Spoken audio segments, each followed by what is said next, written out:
അനുമോൾക്ക് ഇത് തന്നെ കിട്ടണം. ആദിലയും നൂറയും ശരിക്ക് കൊടുത്തു. സ്വന്തം സുഖത്തിന് വേണ്ടി സ്വന്തം വീട്ടുകാർക്കിട്ട് പണിത മക്കളാണ് ആദിലയും നൂറയും.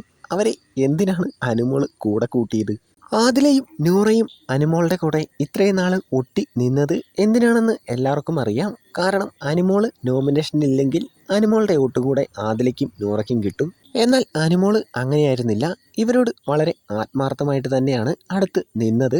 ഇവരെ പറ്റി ആരോടും കുറ്റം പറയുന്നത് ഞാൻ ഇതുവരെ കണ്ടിട്ടില്ല. എന്നാൽ ആദിലയും നൂറയും തക്കം കിട്ടുമ്പോഴെല്ലാം അനുമോളുടെ കുറ്റം പറഞ്ഞു നടക്കാറുണ്ട്. നിസാരം കുറച്ച് പയറിൻ്റെ പേരിലാണ് ഇത്രയും പ്രശ്നമുണ്ടായത്. ഇപ്പോൾ നൂറ ഫൈനൽ 5-ൽ കയറി. ഇനി എങ്ങനെയെങ്കിലും കപ്പടിക്കണം. മെയിൻ എതിരാളി അനുമോൾ തന്നെയാണെന്ന് രണ്ടുപേർക്കും അറിയാം. എങ്ങനെയെങ്കിലും അനുമോളെ മോശക്കാരിയാക്കി ചിത്രീകരിക്കാൻ ഒരു അവസരം നോക്കി നടക്കുകയായിരുന്നു രണ്ടാളും. ഇന്ന് അനുമോളോട് ആദിലയും ഉല്ലാസയാത്ര ടാസ്കിൽ ആര്യൻ്റെ കൂടെ കൂടി നൂറ അനീഷിനോട് ചെയ്തതും എല്ലാവരും കണ്ടതാണ്. ഇത്രയും വളർത്തി വലുതാക്കിയ വീട്ടുകാരോട് ഒരു നന്ദിയും കാണിക്കാത്ത ഇവർ രണ്ടാളോടും അനുമോളോട് ഇങ്ങനെ തന്നെ പെരുമാറത്തുള്ളൂ. അന്നും ഇതുപോലൊരു സംഭവം ഉണ്ടായായിരുന്നു. അന്ന് അനുമോൾ ഇവരോട് പറഞ്ഞതാണ്, ഈ ചെറിയ ചെറിയ വിഷയങ്ങൾക്കൊക്കെ ഇത്ര വലുതാക്കി കാണിച്ച് എന്നെ ആളുകളുടെ മുമ്പിൽ മോശക്കാരി ആക്കരുതെന്ന്.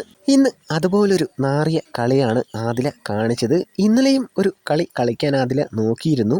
ഇനി രണ്ടെണ്ണം പറഞ്ഞുകൊണ്ട് നടക്കാൻ പോകുന്നത് അനുമോൾ ഞങ്ങളെ വേണ്ടെന്ന് വെച്ച് ബേബി ഞമ്മക്ക് ആരുമില്ല ബേബി, ഞമ്മക്ക് ഞമ്മൾ മാത്രമേ ഉള്ളൂ ബേബി എന്ന് പറഞ്ഞ് നടക്കും ഈ അലവലാദികൾ രണ്ടെണ്ണവും.